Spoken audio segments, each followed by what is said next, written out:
There we go. All right. YouTube didn't want us to go live initially. Is it being weird again? Well, I guess it's according the Facebook. to we said the way it is, it wasn't weird last time. Just takes a day to get up. Yeah. Yeah, that is. I think it's because I get a lot of comments on that, where people will stream and then they don't see it, and it's one of those things you have to save the URL. And if you know where the video's at, then you can find it. But I think it just takes a while for it to get rendered, indexed in their database. Okay. So just want to make sure everything is working. We got our social. See if our social key still works. So if people want to send in comments, they can go ahead and be bounced up onto the screen. Look at that.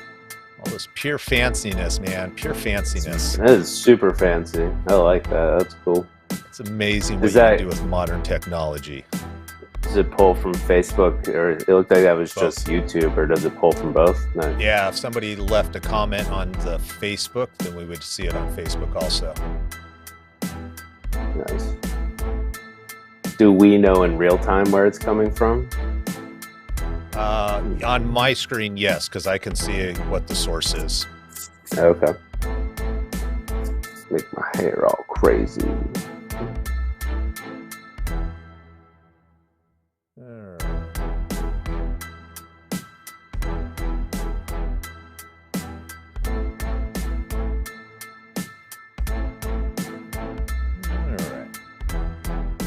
Hopefully you know what we're talking about today. I got a little notepad open. I don't know what the hell I'm going to say, but I got the agenda here. All right, perfect. As long as you talk in depth about the fourth turning, then I am. Yeah, I thought you were like, consider this for the future. I totally heard that differently. I did not know it was directly related to this episode. My bad. It's all we're going to talk about today, Will. It's all we're going to talk about today. Well, I'm going to learn something then. I'm like, wow, tell me more, Ryan. That's really interesting. It's interesting, the random stuff that shows up on YouTube. Uh-huh. So you basically found a pattern in American workings? Yeah, okay. Yeah. Something like that. How long does the fourth turning last? Well, the fourth turning itself only lasts 20 years, but collectively it's 80 years because all four turnings are 20 years each. So we're 10 years into 20 years of hardship, basically? Is that the idea? We'll have to see. We'll have to see. If we put all that up front, and tell the audience, they're not going to want to stay for the actual live show, which is starting in just 8 seconds, folks.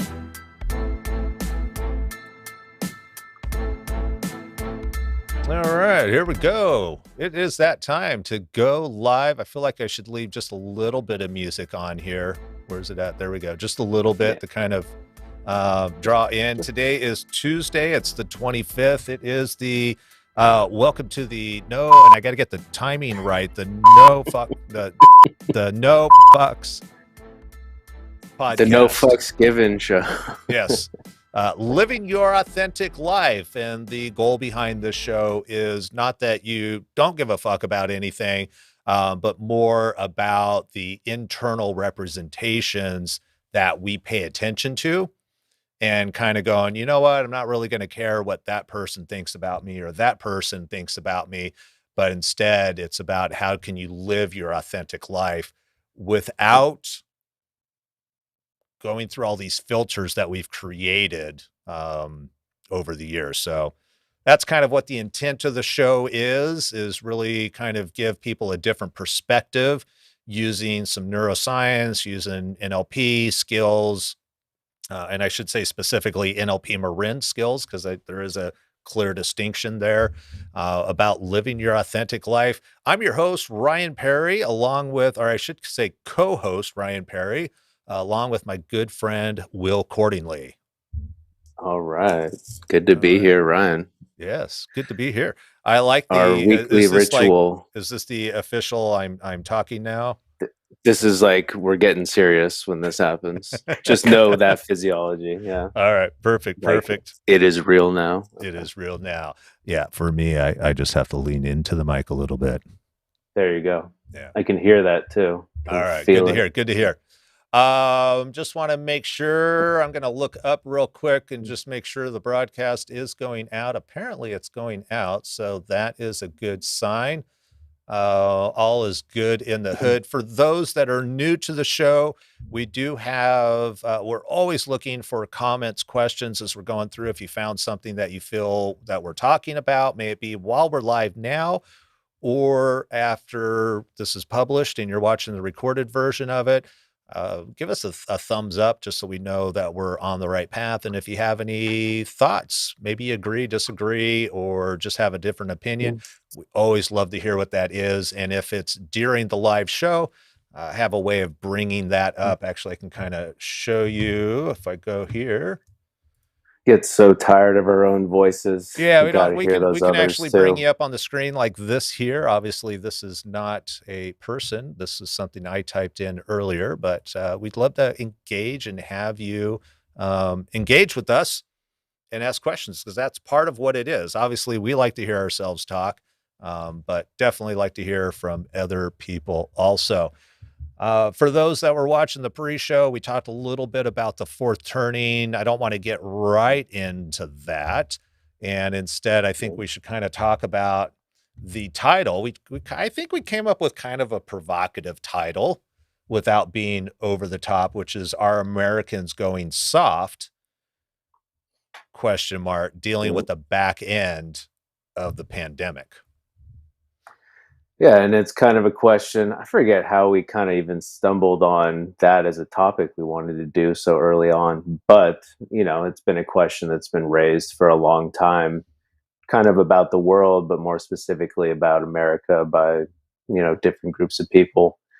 Are things getting soft? Was it better, in the past? Was it better to have a certain degree of intense contrast? And is that important for where we're going? So I don't know what Right. we're going to say, but I I have think no idea. Well, it I is can endlessly fascinating as a topic. I can spark some ideas Mhm. on your end.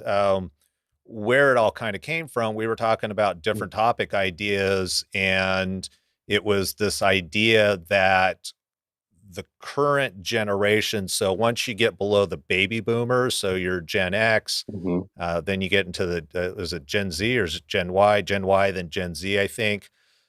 We haven't had after I would say the Vietnam War was kind of the last major like big crisis. I mean, we've had a lot of individual crisis, but if we kind of think about it as the United States as a whole, where there was a lot of uncertainty, unrest, the last Mhm. major event that I can think of would be the Vietnam War.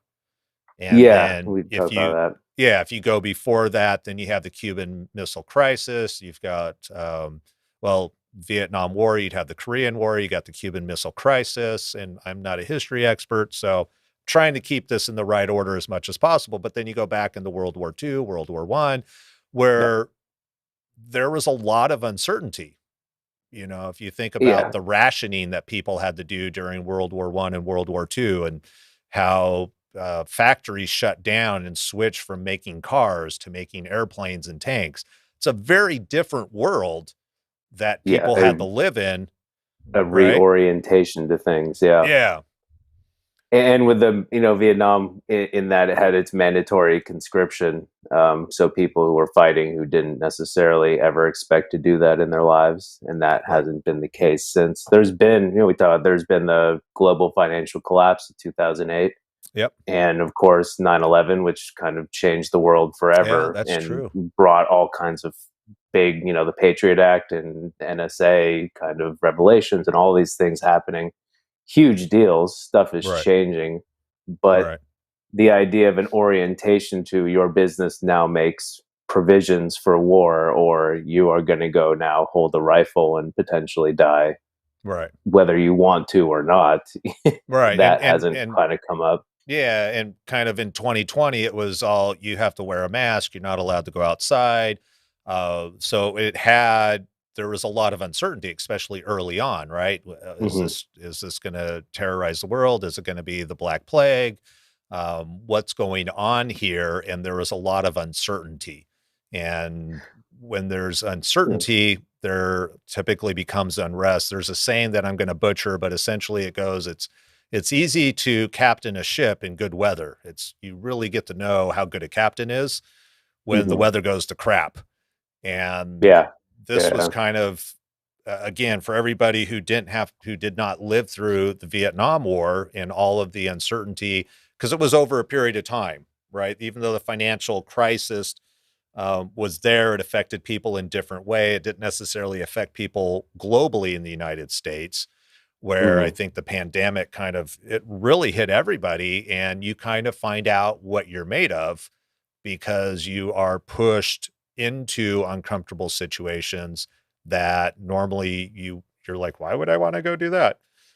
You didn't have a choice. You know, wearing a mask as an example, a lot of Hmm. people didn't feel like they had a choice Yeah. due And to a lot of staying social home and stuff. everything. Yeah, And exactly. everyone was forced into a scenario where you're fighting. Well, two things come up. One, the fact that it was a novel virus was a huge deal, right? We kind of do this, our brains are meaning making machines and association making machines, so we're trying to compare it to something, but it didn't work because you can't. It was a completely novel virus. It Right. was new in the reality of like our species, so everyone's here figuring it out in real time, and it's like Right. the vulnerability. I guess I remember I was like, god, the fragility of the systems of the world, including like nation states and governments, and just like these hardcore things that we lean into, like the medical establishment, right? It's like Right. they're figuring it out in real time. Like Mhm. there was so much backtracking and I don't want to say misinformation, but missteps where it was just like, and you're like, wow, they can't necessarily get it right because like they're doing the best they can with what they have in the Right. moment. It's not Right. like you can compare structures to like the Spanish flu in like earlier on in other pandemics, but the way the virus functioned was unique in and of itself. So in the Right. beginning, we're like, does how contagious is it? Does it spread from 500 feet away from someone coughing, Sure. or it's like no one knew. Right. Right. Yeah, and then the Hmm. fact that everybody had their different um thoughts of what safety is, right? Some people were like, "Oh, this is fake, you don't have to worry about it. Let's go out and about."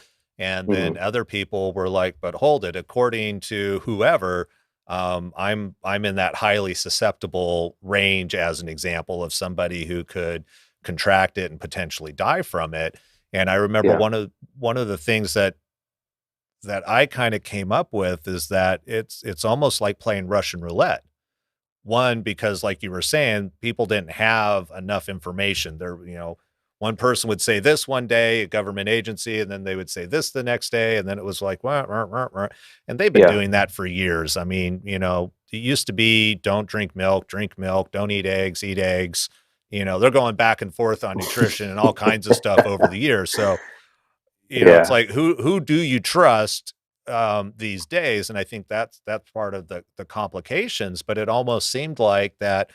Oh, okay. I know people who contract. There's a gentleman I know who was trying to think if he was 90 or he was in his 80s, Hmm. contracted it.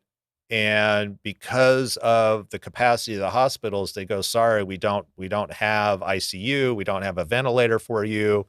And this gentleman survived, Yeah. contracted Yeah. Well, it, I mean, got sick, survived. My daughter personally contracted it back in December and had oh some well. really mild symptoms and was fine. I'm pretty sure some other of my family members contracted it just based on how sick they got, but chose they didn't want to get tested.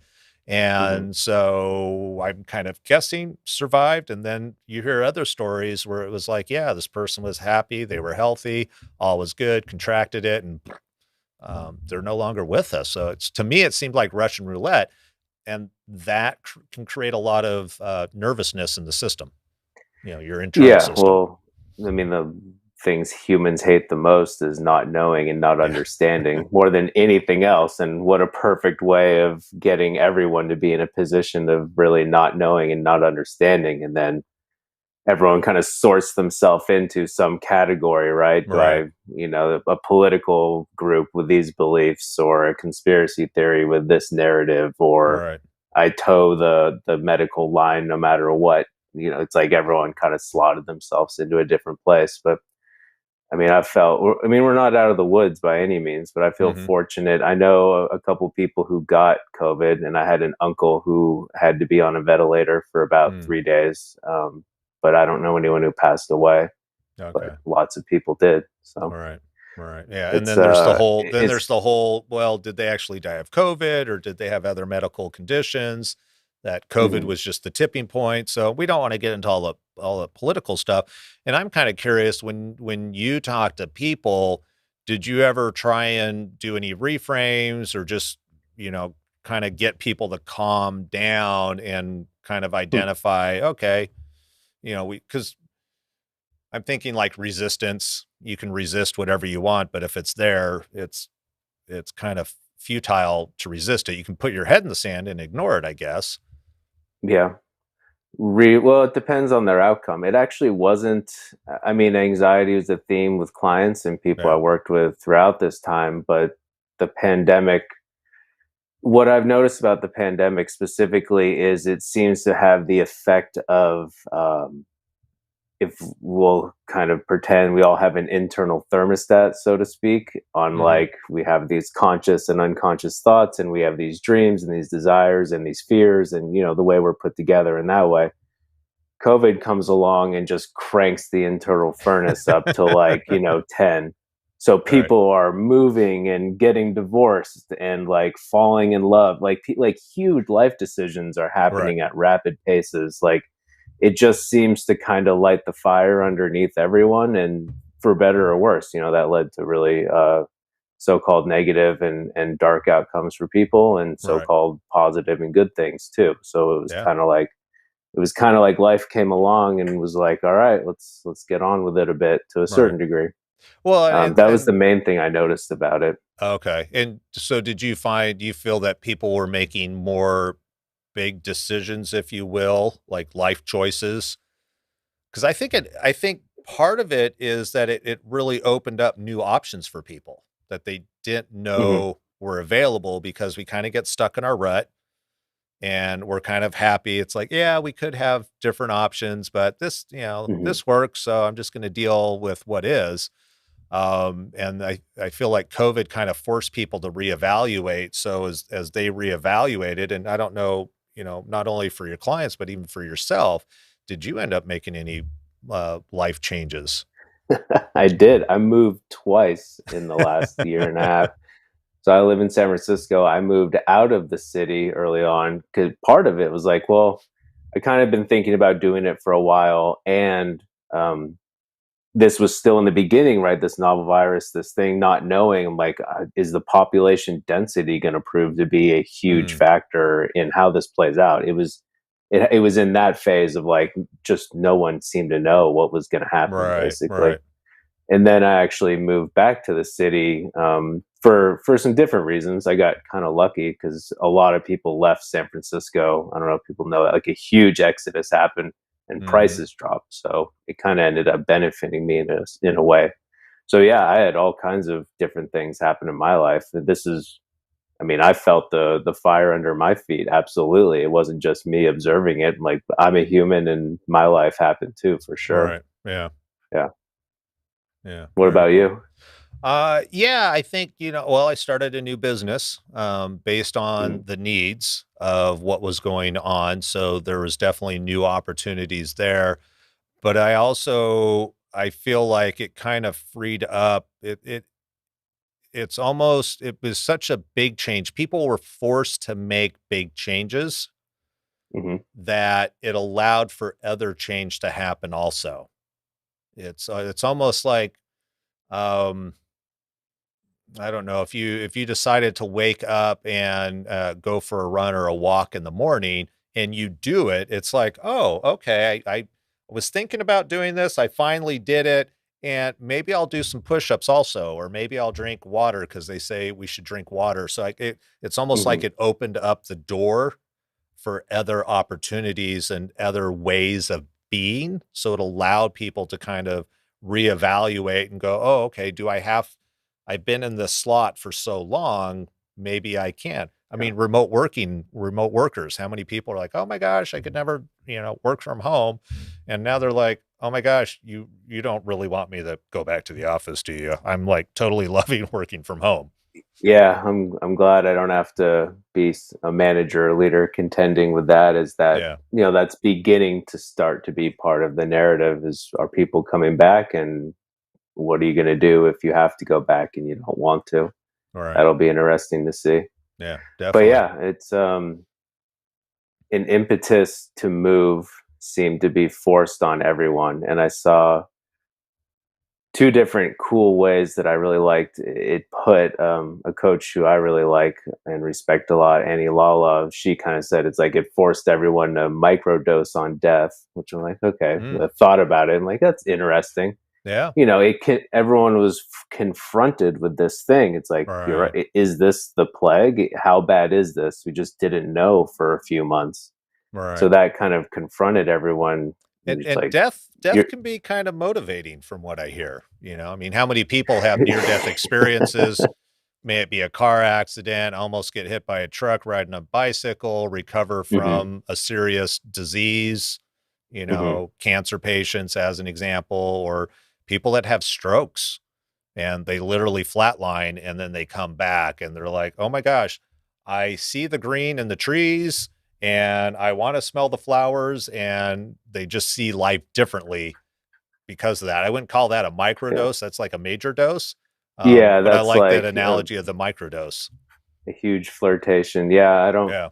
the near death experience phenomena is really, really interesting, but it's kind of like it reframes everything and puts what's important into perspective and allows to drop and cut out everything that isn't, essentially. And I think that's what seemed to happen for people, where I say, it lights the fire under your feet. It's like you're kind of sitting there looking at your life, and it's like, well, do you start that business that you've been thinking about for 5 years? Do Right. you get out of this relationship that hasn't been working but comfortable enough for both of you? It's like those kind of big life things get really, like, come into clear focus Right. with this impetus of like Jesus, like, here I am leaning into this structure of society, and it feels strong, and there's a routine, and the money works, and I can call 911 and police and fire show up, and all this stuff. And then all of a sudden the world's super fragile and everything's very fragile, and we're at the mercy of this unseen, omnipresent, Right. enemy, so to speak, is Yeah. one way to think about it. Yeah. It was Yeah. just really interesting. Yeah. It definitely allows the opportunity to ask yourself, what do I really want? Yeah, and Yeah. I think that's consciously or unconsciously, I think everyone was forced to do that, Yeah. actually. So And that that's, kind of go ahead. that's a it's interesting how it happens.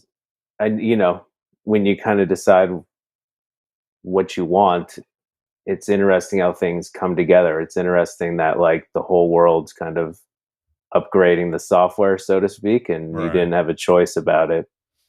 Right. And So a lot of horror came from it too. yeah. So it's like it's been messy and terrible and, like, really amazing for some All people at the same too. time, yeah, and Yeah. so that kinda goes back to kind of the title of the show then, are Americans becoming weak? Do we just are we just too weak to handle these types of things? Yeah. Well, I wasn't alive for the things where people always compare it to. Back in my day, we had Right. did And this and and that. and typically, it's kind of like I always think of those past stories. It's kind of like the fish story. You go out fishing with your buddies. I'm not a fisherman, but I've heard these stories. And you catch a fish, like a Mhm. fish. You're the only one that caught a fish, so it's this big in reality. But when you tell the guys, it was this big, and then when you get home and tell the wife, it was this big, and Okay. 5 years later, you fed the whole Mhm. village, and then 10 years later, There was a car that broke down on the side of the road that had a bunch of school kids in it that were going to summer camp. And because of this fish you caught, you were able to save them because you fed a village. You know what I mean? It kind of gets Hmm. embellished and, Get what you're saying. Yeah. yeah, so it kind of takes on a life of its own. And I have no idea where I was going with that, but I wanted to tell you my fish story. Yeah, it's cool. Sort. Yeah, it was like this big, right? Yep, Something 80 that big. pounds. Yeah, yeah, Yep, yeah. Nice. I mean, God, these big phenomena, they have rippling effects. The people who lived through the Great Depression still have that ghost inside them. I don't. yeah, I've heard these stories of they're like, your grandparents, your great grandparents. It's like they're still frugal and still like preparing for the fact that the thing you think is bulletproof can fall out from under you, right, because they lived through it and it right, was horrific in a certain way. This right. is different than that, but Yeah, it's equally horrific in its own way. yeah. I almost And think of it. the governments had to scramble to make sure the another global collapse financially didn't happen, and that's Right. still kind of getting sorted out too. Yeah, I almost think it's a little unfair to say that the current generation is weak, and I understand where people are coming from, but if you think about it like training, right? Hmm. If you haven't trained to do a half marathon as an example, and then all of a sudden it was called upon you, and think Hmm. about the what was it? It was a Roman soldier. It was called upon him to get from point A to point B as quickly as he could because um, many thousands of people's lives depended on it. And he ended Hmm. up running 13.1 or 26.2 miles, which is where the marathon came from. But he died at Oh, the really? end. Yeah, I he just was, heard that recently. That's fine. yeah, but he died at the end. So was Yeah. he weak because he didn't have the training, but got through, he got from point A to point B. And I kind of Hmm. think, but if you grew up, I think about like my parents, they were in school during the Cuban Missile Crisis. They had to hide under tables and they thought it was kind of silly. Well, now they thought it was kind of silly. Um, but it's kind of like training, right? If you're a little kid and you go through that, you're forced to kind of deal with some situations that maybe normally you wouldn't have to. Yeah. And there are people that are living in other countries where there's civil wars going on, as an example. And here you are at Hmm. 6 years old. If you're a boy, you might be given a gun. Yeah. That child, and I'm not saying that's what happens. I've seen pictures of little guys with guns before. Um, for them, it may not be what they wanted to do, but they're having to adapt because they're forced into it. And so while you could say that the current generation is weak because they've struggled with it, and we have Karens now is kind of a meme in the world or United States at Taking least. down the managers. Yeah. Yeah, it's like, but we haven't been exposed to Hmm. really any hard situation where we've had to toughen up. My mom grew up, I forget when she was born. She was born in the 40s, mid 40s. She grew up in Wisconsin area, um, in a house with no running water and had to use an outhouse. Now imagine December, Wisconsin, no running water and having to use Yeah. an outhouse with the rest of the family. There are ways that she's tougher because of that. It's not because she wanted to be. It Yeah. wasn't enjoyable in the middle of winter to go use Hmm. the outhouse. She kinda had to be, right? Absolutely.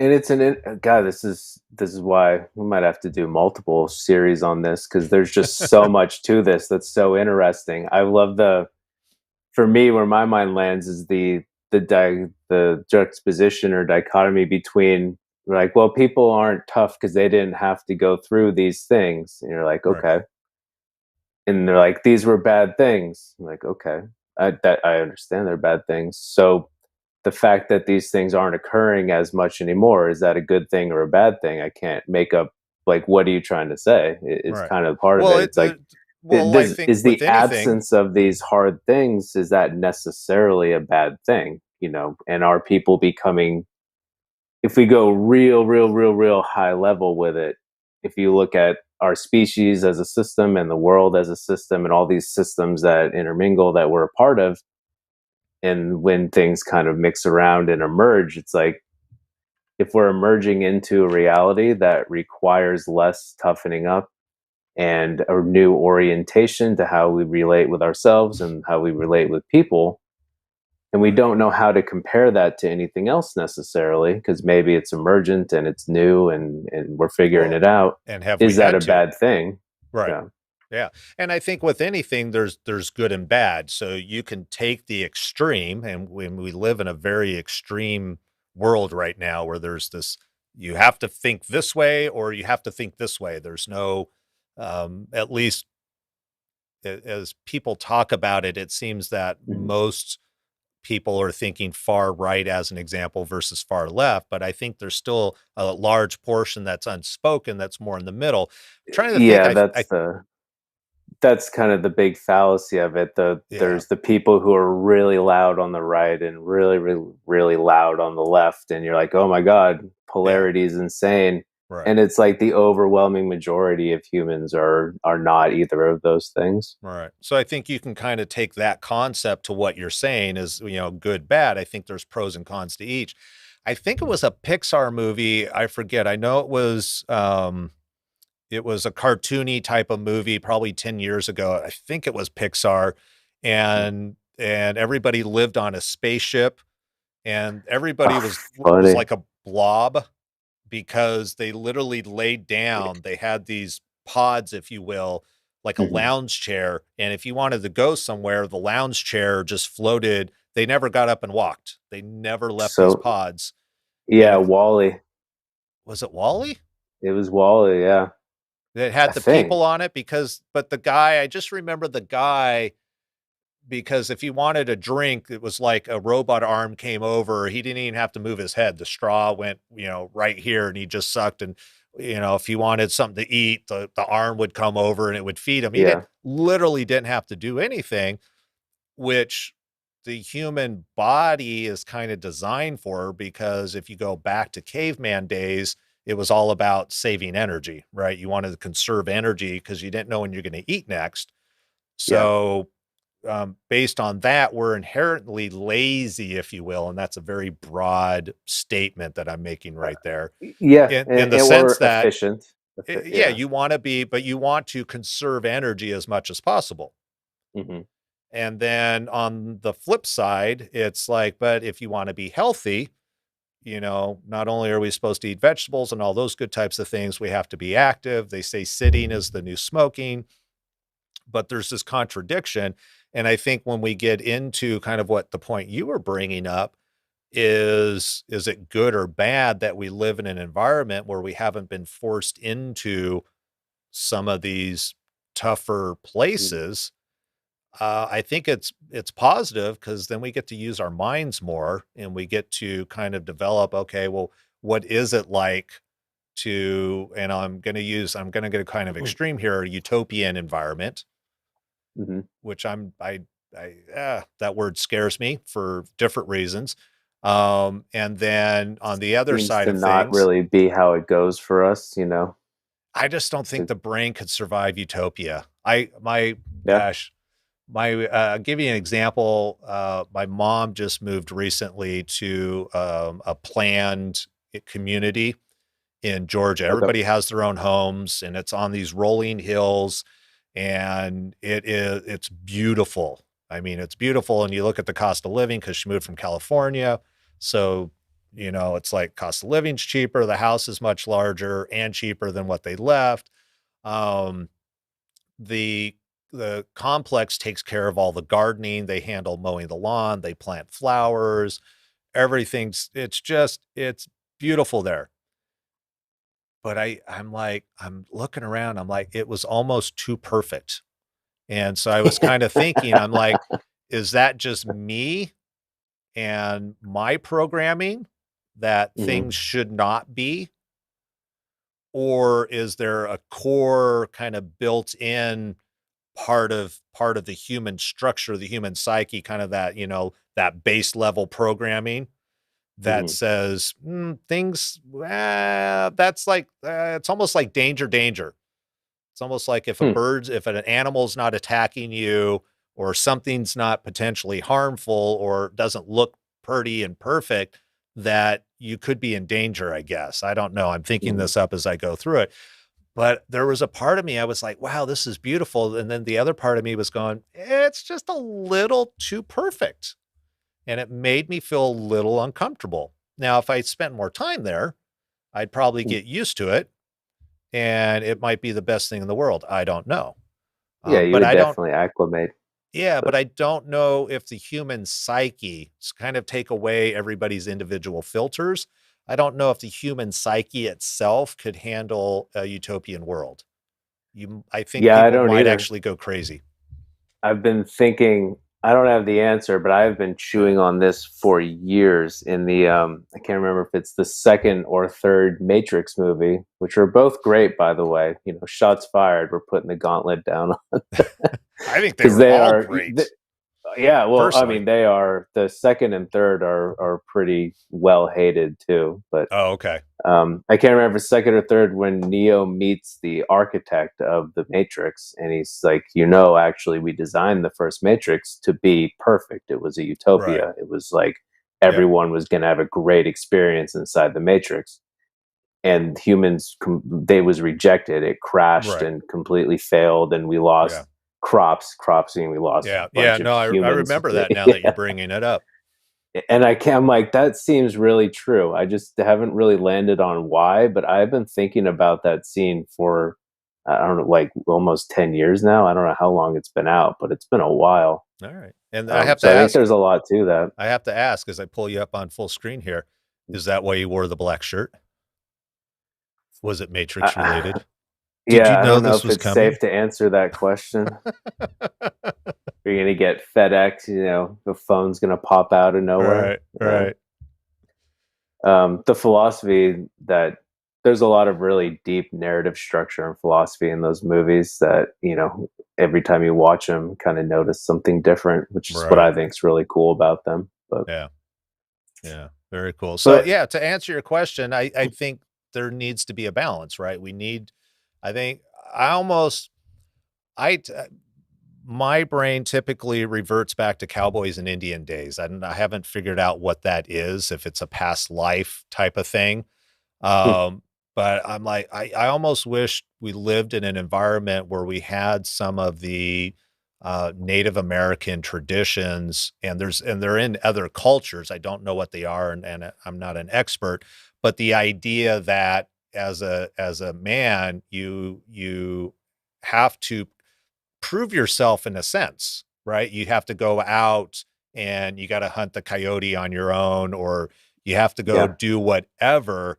And it's not about beating your chest that, oh, I'm a man and all those types of things, but the fact that as a society, part of the growing and the learning experience is actually putting yourself in an uncomfortable situation where you have to figure out on your own, not with somebody watching over you, but on your own, you have to figure out what you're made of. And there's so much learning and potential confidence and all kinds of great things that I think come out of that, hmm that in with a typical Western society where, okay, you go to school, if you want to play baseball or football or whatever sport, join the chess team, whatever you can, but you don't have to. Right? hmm So if you don't want to and your parents don't push you, then it's like, "Oh, I'm just gonna play it safe." Oh, but I might embarrass myself on the chess team because I don't know how to play chess. I'm not a very good baseball player, so, why would I play baseball and embarrass myself again? And hmm we don't give ourselves the opportunity to, like, "No, this is something you have to do," yeah, and actually it's and actually figure out what you're made of in essence. it's an interesting paradox because in America, if you're not and really deep below the poverty line, there's the paradox of choice. Like, why would you play baseball if that's not what you wanted to do necessarily? But Right. in an ideal world, you're raised and modeled by your primary caregivers, usually your parents or one parent, to, believe in yourself and know your validity and have all the good stuff in order so that whatever you choose to pursue, that you'll be bad at it, but eventually you'll be good at it if you Right. stick with it. And I think that's where a lot, I don't know, but a lot of people who say like we're going soft and this is bad and blah blah blah blah blah. I think they're worried that people are losing that, where it's like it's important to have the capacity to suffer usefully. Maybe Hmm. that's one way to put it, I guess, because it's like Right. if you love chess, you're going to be shit at it in the beginning. There's just Right. no way around it. It's kind of And like if you're a walking. phenomena from the beginning, that comes with very serious traps in and of Right. itself too. Yep. Like talent is a very very tricky thing. Right. Um, I so think it's like, uh, is it a bummer that people aren't dying in the pits in mass like World War right. One? Of course not. But is it important that people are being having the internal fortitude and belief in themselves and are strengthening their capacity Right. to hold more in experience? It's like weightlifting. Hmm. You're going to be weak at some point, but you practice and you build your Right. capacity in your muscles. Right. So I don't know if that's a part of it or what the Yeah. main thing is, but Yeah. And then it's and like, then you get deeper and it's like, well, how many levels? Like, do you have to become an Arnold Schwarzenegger or a Lou Ferrigno for what's his name? for Anyway, Lou Negro, I don't know. no, I just butchered it. Was Yeah. it Franco? Anyway, I butchered it. Ferrigno, Lou Ferrigno. There you Ferrigno. go. Yeah. Thank you. Yes. Do does that what it takes to be successful? And that shows up in business also, right? Do you have Yeah. to be an Elon Musk? Do you have to be Steve Jobs? Do you have to be a Bill Gates? Where, Hmm. I look at it as a business person. I go, no, I don't want to be that into one thing that it's all Hmm. encompassing. I think it would take away from the life experience. Yeah. However, Well, what do they've you done want to has live been a wonderful. life where you have your life figured out in 5 minute blocks on your calendar, essentially? Yeah. That's not Yeah. for everyone. No, I just think the stress levels and not being able to enjoy life, like I always love, I don't know if this came in a movie, but it's one of those things, on your deathbed, whoever says, gosh darn it, I should have worked more. If Yeah. only, if only I had worked more, life would have been better. Well, this is the thing, and that ties in for me. A big theme of all this that's important is like we're emerging into a space, and I don't know what it is. I'm just kind of just when I observe things, this is what I see. It's Hmm. like work is inherently valuable, and people like if you're lucky enough to have a job with a boss who cares about you and facilitates your growth, and you're doing a role that's rewarding to you, and you're progressing in it. Like you're an outlier these days. Like It you're very seems like it. fortunate if you have that. And if you're Yeah. fortunate to be an entrepreneur and you're pursuing things in ways that are working and they're meaningful, that's really great too. But All right. And the hopefully your boss isn't overwhelming, isn't an asshole at that point if you're yeah, self-employed. yeah. I know mine Well, can be yeah, sometimes. yeah, your boss is probably, most people's entrepreneurial bosses are probably assholes, and hopefully Yeah. it's not abusive and hopefully it's Hopefully useful, not. but Yeah. that can be adjusted too. But Yeah. most people who are working are really unfulfilled and hate it, statistically Seems speaking. like it. Yeah. It's overwhelming. And Yeah. this is the thing where I see it's like, well, people aren't as tough as they used to. And I don't know if that's totally accurate. It's more like what's the people are starting to ask questions like, is it worth me spending my entire life living this way? Yeah. And Yeah. that's a scary question if the only thing you can see is the hegemonic kind of capitalist like society, the way things work right now. Because it's Right. like if everyone just stops doing the shit they don't want to do, then the system doesn't work. Well, and And I'm that not saying that that's what should happen. And I'm right. also saying I don't know what's coming, Yeah. but I feel like I'm like a lot of Americans. I actually don't feel like I have a political home that's represented on the left or the Mhm. right necessarily. I think a lot of people feel that way. Right. Yep. And I actually don't think the systems that are working right now are going to handle the future. So, Right. like, we're going to have to evolve and change and grow, and new things are going to emerge in economic systems and political systems. And I don't know what those are, but I just don't see how. I don't think we'll make it if that doesn't happen. When I Right. look at it, that's where I land. Yeah. So, and being in that not knowing is scary. I wish Yeah. I could figure it out. I just Yeah. don't know. I'm just like, it seems like the systems are bursting at the seams and something new is going to have to happen. I don't know Right. what that is, though. Yep. Yeah. And I love the not knowing because then all things are Yeah. possible at that point. So, And this is what people forget. And it's like, wow, we've made this up, democracy, capitalism, socialism, communism, all these things are made up. We made all, like, as a right. species, we designed these and Correct. made them up from the ground up. Right. And what's going to happen in the future is we'll design something new that we can't even picture yet, Yeah. ideally. Yeah. I had a marketing coach that I worked with for a little while, and the one thing I really took away from it, like Hmm. the one thing that really sticks out is it's all an experiment. It's like, Yeah. have intention, but it's kind of like taking it doesn't have to be right out of the gate and it doesn't have to be perfect. It's an experiment. Hmm. And kind of going back to what you were saying, where people are kind of realizing that, oh, maybe this 9 to 5 type of mentality isn't really working for me. I forget how many, I saw an article, it was a while now, that the U.S. businesses are losing $1 trillion right now. I think that's an annual number Hmm. because of they don't have employees. And Oh, really? yeah, Didn't know. there's tons of jobs out there, but people are going, yeah, I don't know if I want to be unhappy anymore and work for somebody because with everything that happened last year and the fact that, there were stimulus checks and all this dollars came Hmm. out, people were able to actually sit down, take a breath, not worry about, am I going to be homeless in 2 weeks if I don't figure this out? And what is it that I really want? Yeah. And so the whole situation has created this huge reframe for people to kind of reevaluate. So it will be interesting because it is affecting in all kinds of ways where, we can't produce enough stuff right now because there's not enough people working, even though we have a lot of capable people. Yeah. So I think And we're that's cool. producing things, you know, home appliances used to be really good and lasted longer, and now they don't. So we're Right. producing things that are shittier just to keep the machine going. And that's a Right. real symptom of the fact that something's systemically broken, if that's what's going on, Yeah. in my opinion. Yeah.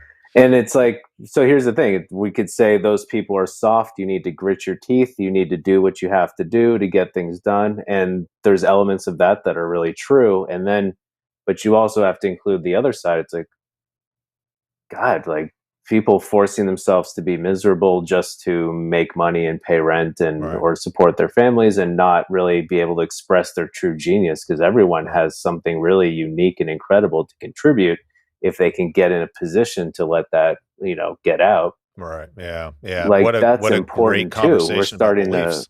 We're starting to evaluate and include that more, I think.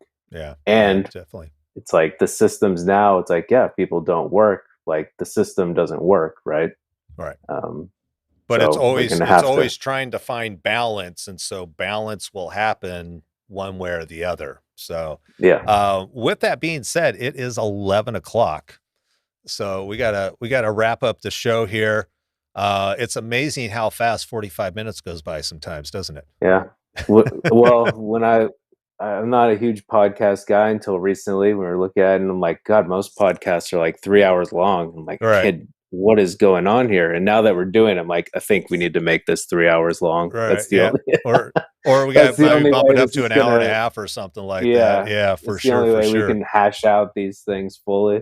Yeah, yeah, because I So, mean, there's so much more to be said about, where we're at, and I think some some people, because they haven't been trained, as an Mhm. example, they haven't had to go through the harsh time. Yeah, they are weaker because they didn't grow up in the same environment. That doesn't Mhm. make them weak. It's just they are a product of their environment. And Yeah, so and there's going to be natural resistance to things that are difficult and don't seem like fun. And we got to work through that resistance to be able to build the confidence, I think, to be able to go, oh, okay, yeah, I am strong enough to handle this. Let's move forward. I can take more on.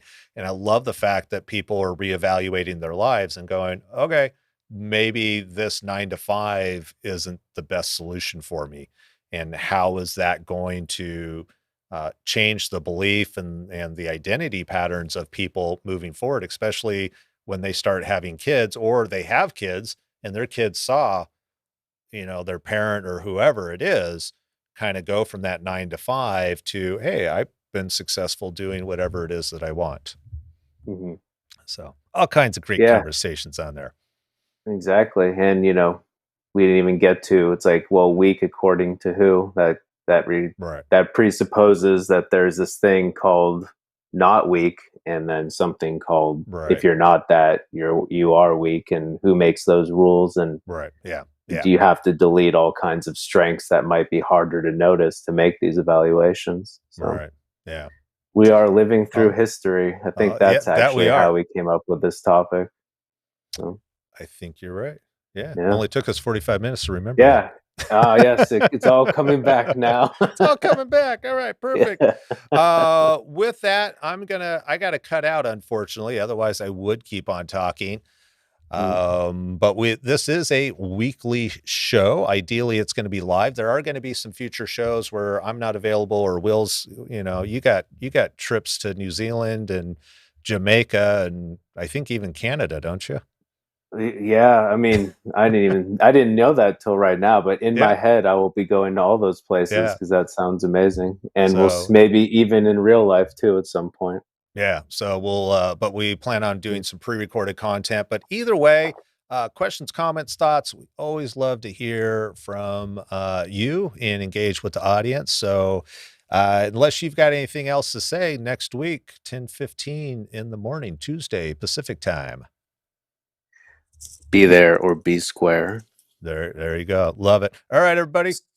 Square according to who? According to us, apparently, in this case. or whoever you perceive to be. Yes. Whatever, Whoever can pass that judgment on you. Yeah. whatever finger wagging authority that lives in your head, There that's you go. according to them. Yeah. Yes. Those pesky finger waggers. All righty. Well, I'll see you next week. Have a good one. Always a good one. All All right. right. Take care, Ron. Bye, everybody.